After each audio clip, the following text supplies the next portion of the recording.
27 November 2019 sekitar jam 5 sore di sebuah rumah sakit tepatnya di daerah Telangana, India, terlihat seorang dokter muda yang begitu cantik bernama Priyanka Reddy telah menyelesaikan tugas prakteknya. Ia segera bersiap-siap merapikan semua barang bawaannya lalu memasukkan ke dalam tas yang dibawanya serta bergegas meninggalkan rumah sakit tersebut karena jadwalnya yang sangat padat. Dokter Priyanka Reddy lalu segera berjalan menuju ke tempat parkir sepeda motor dan pergi meninggalkan rumah sakit menuju ke sebuah klinik yang berlokasi di pinggir jalan Tol Plaza. Klinik tersebut merupakan tempat praktek milik sang dokter dan merupakan tempat praktek keduanya pada hari itu. Sementara dokter Priyanka Reddy masih di dalam perjalanan menuju ke kliniknya dengan menggunakan sepeda motor. Di depan lokasi tersebut ternyata ada sebanyak 4 orang pemuda yang kebetulan saat itu sedang minum-minum hingga membuat mereka mabuk. Keempat pemuda itu adalah Muhammad Arif berusia 26 tahun, Jolu Naveen Kumar berusia 24 tahun, Cena Kesavulu berusia 23 tahun, dan yang terakhir adalah Siva berusia 20 tahun. Sesampainya dokter Priyanka Reddy di klinik tempat prakteknya, kebetulan parkiran di tempat tersebut sudah sangat penuh sehingga wanita cantik itu terpaksa harus memarkirkan sepeda motornya di tempat lain. Setelah mencari-cari lokasi parkir yang pas, dokter Priyanka Reddy memutuskan untuk memarkirkan sepeda motornya di area parkir dekat dengan lokasi 4 pemuda itu minum-minum. Dalam kondisi yang sedang mabuk parah, tiba-tiba saja Jolu Naveen Kumar mengajak ketiga temannya untuk memperkosa wanita cantik yang sedang sibuk memarkirkan sepeda motor di dekat mereka. Tanpa berpikir panjang, sembari berbisik-bisik, keempat pemuda itu pun sepakat dengan ajakan dari Jolu Naveen Kumar. Aksi bejat keempat pemuda itu dimulai dengan Jolu Naveen Kumar yang berjalan ke tempat parkir sepeda motor dan langsung menyobek ban motor dari sang dokter hingga pecah. Sembari menunggu dokter Priyanka Reddy keluar dari klinik tempat prakteknya, keempat pemuda tersebut melanjutkan acara minum-minum alias mabuk-mabukan. Masih di hari yang sama sekitar jam 21:18, dokter Priyanka Reddy terlihat keluar dari kliniknya menuju ke parkiran untuk mengambil sepeda motor miliknya. Sesampainya di tempat parkir tersebut, wanita cantik itu langsung menyadari jika ban sepeda motornya dalam kondisi kempes sehingga ia pun memutuskan untuk meminta bantuan kepada orang lain yang ada di sekitaran lokasi tersebut. Tidak berselang lama, Muhammad Arif tiba-tiba saja datang menghampirinya dan berpura-pura untuk menawarkan bantuan kepada sang dokter. Belum sempat mengiyakan tawaran dari pemuda tersebut, tiba-tiba saja Siva juga datang menghampiri keduanya dengan alasan ingin membantu mencarikan bengkel yang masih buka pada saat itu. Dokter Priyanka Reddy yang sama sekali tidak menaruh rasa curiga sedikit pun langsung menyetujui tawaran dari kedua pemuda tersebut. Sembari menunggu Siva yang terlihat sibuk memainkan ponsel miliknya, sekitar jam 21:23 atau sekitar 5 menit kemudian, dokter Priyanka Reddy bergegas menghubungi salah satu saudaranya di rumah. Di dalam panggilan telepon itu, ia sempat menyebutkan bahwa dirinya tiba-tiba didatangi oleh 4 orang pria yang tidak dikenal karena sepeda motor yang dinaikinya mengalami pecah ban. Setelah mengakhiri panggilan dengan saudaranya tersebut, Siva langsung menginformasikan kepada dokter Priyanka Reddy kalau tidak ada satupun bengkel yang buka saat itu.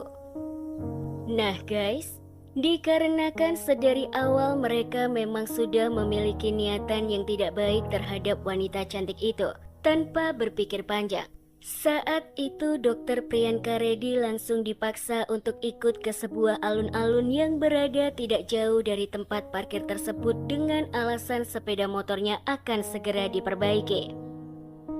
Setibanya di alun-alun, bukannya memperbaiki motor milik sang dokter, keempat pemuda itu malah memaksa Dokter Priyanka Reddy untuk berpesta minuman keras bersama-sama. Merasa ketakutan dengan situasi tersebut, ia pun akhirnya memilih untuk menuruti semua perintah dari keempat pemuda itu untuk minum-minum hingga ia mabuk dan setengah tersadar. Nah guys, melihat target mereka sudah dalam kondisi mabuk dan nyaris tidak sadarkan diri, keempat pemuda biadab itu pun langsung memperkosa gadis tidak berdaya itu secara bergantian. Di tengah aksi bejat yang mereka lakukan tersebut, Dokter Priyanka Reddy ini sempat melakukan perlawanan dengan berteriak meminta pertolongan. Namun saat itu, wanita cantik tersebut malah dipukuli dengan balok kayu oleh salah satu dari keempat pemuda tersebut tepat di bagian kepalanya hingga tidak sadarkan diri. Sementara ketiga pemuda lainnya masih dengan asiknya memuaskan nafsu bejat mereka secara bergantian. Saat giliran Muhammad Arif yang melecehkan wanita cantik itu, dalam kondisi yang benar-benar mabuk, Muhammad Arif secara tidak sadar malah mencekik leher sang dokter hingga membuatnya meninggal dunia di tempat. Di tengah-tengah adegan Muhammad Arif mencekik Dokter Priyanka Reddy, sebenarnya Siva sempat berupaya melepaskan cekikan tersebut, namun apa daya, detak jantung wanita cantik itu sudah terlanjur berhenti. Mengetahui bahwa korbannya sudah meninggal dunia, salah satu dari mereka tetap memilih untuk melakukan aksi bejat tersebut hingga ia benar-benar merasa terpuaskan. Baru setelah semuanya merasa puas, keempat pemuda itu beramai-ramai mengangkat tubuh Dokter Priyanka Reddy dan memasukkan tubuh tidak bernyawa itu ke dalam sebuah truk yang mereka bawa. Selanjutnya nih guys, Muhammad Arif mengemudikan truk tersebut bersama dengan yang lainnya menuju ke daerah Cantalpali Saprut, Syatnagar, sekitar 25 km dari tempat kejadian. Saat dalam perjalanan menuju ke Cantalpali, di dalam truk tersebut, keempat pemuda itu lagi-lagi memperkosa tubuh tidak bernyawa itu secara bergantian.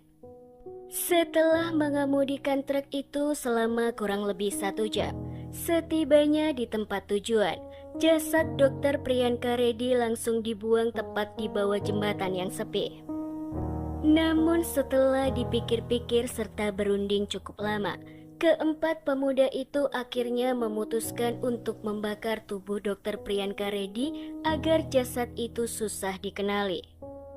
Setelah keempat pemuda itu sepakat, Siva bergegas pergi membeli beberapa liter bensin di sebuah kios yang tidak terlalu jauh dari tempat tersebut. Lalu sekembalinya dari membeli bensin, keempat pemuda itu langsung membakar tubuh Dokter Priyanka Reddy hingga benar-benar hangus dan tidak bisa dikenali. Setelah memastikan jejak pembunuhan yang mereka lakukan telah bersih, keempat pemuda itu pun bergegas meninggalkan lokasi dengan truk yang mereka bawa. Namun di tengah perjalanan, Siva dan Jolu Navenkumar yang merasa khawatir akhirnya memaksa kedua temannya untuk kembali ke jembatan yang merupakan tempat pembuangan mayat guna memastikan bahwa jasad itu benar-benar aman dan sudah habis terbakar. Dokter Priyanka Reddy berusia 27 tahun, merupakan seorang wanita cantik yang lahir dan dibesarkan di kota Shamshabad, Telangana, India. Ia merupakan seorang dokter hewan yang sangat cantik yang bekerja di sebuah rumah sakit tepatnya di daerah Kolloru, Andhra Pradesh, India. Di mata keluarganya, Dokter Priyanka Reddy dikenal sebagai sosok anak yang baik, rajin, cantik, pandai, pekerja keras, dan sangat berbakti kepada kedua orang tuanya. Sedangkan menurut para tetangga di sekitar tempatnya tinggal, ia dikenal sebagai sosok wanita yang baik, tidak suka membuat onar, ramah, dan selalu menebarkan senyuman kepada siapapun. Selain itu guys, kesuksesan yang telah diraih oleh gadis cantik tersebut juga tidak membuatnya menjadi orang yang bermegah diri, sehingga para tetangga sangat menyukai kepribadian dari wanita cantik itu. Sementara itu guys, di sebuah rumah sederhana, keluarga dari Dr. Priyanka Reddy merasa khawatir karena anaknya tidak kunjung pulang ke rumah padahal hari sudah semakin larut. Melihat kedua orang tuanya yang semakin gelisah, kakak kandung dari Dr. Priyanka Reddy mencoba menghubungi ponsel adiknya beberapa kali, namun saat itu ponsel sang adik sudah dalam kondisi yang tidak aktif. Takut terjadi sesuatu kepada sang adik, kakak dari Dr. Priyanka Reddy memutuskan untuk mencari adik kandungnya ke klinik tempat sang dokter praktek malam itu. Namun tentu saja saat itu Dr. Priyanka Reddy tidak berhasil ditemukan di klinik tersebut. Selain mencari ke klinik, sang kakak juga sempat menanyakan kepada warga sekitar tentang adiknya, namun lagi-lagi usaha yang dilakukan tersebut tidak membuahkan hasil. Malam itu juga, kakak dari Dr. Priyanka Reddy memutuskan untuk melaporkan hilangnya sang adik ke kantor polisi terdekat sebagai berita orang hilang. Keesokan harinya atau tepatnya pada 28 November 2019 pagi hari, seorang pedagang susu yang kebetulan saat itu sedang lewat tempat pembuangan jasad korban sempat melihat percikan api dari bawah jembatan. Awalnya pedagang susu tersebut mengira percikan api itu adalah perapian bekas api unggun. Namun setelah dilihat lebih teliti lagi, ia pun terperanjat kaget karena menemukan sepasang tangan yang sudah hangus terbakar. Penemuan mengejutkan itu tentunya membuat dirinya merasa ketakutan dan secara spontan langsung berteriak meminta bantuan kepada warga sekitar. Teriakan yang memancing rasa penasaran dari warga itu dengan cepat membuat mereka semua mengerumuni tempat tersebut.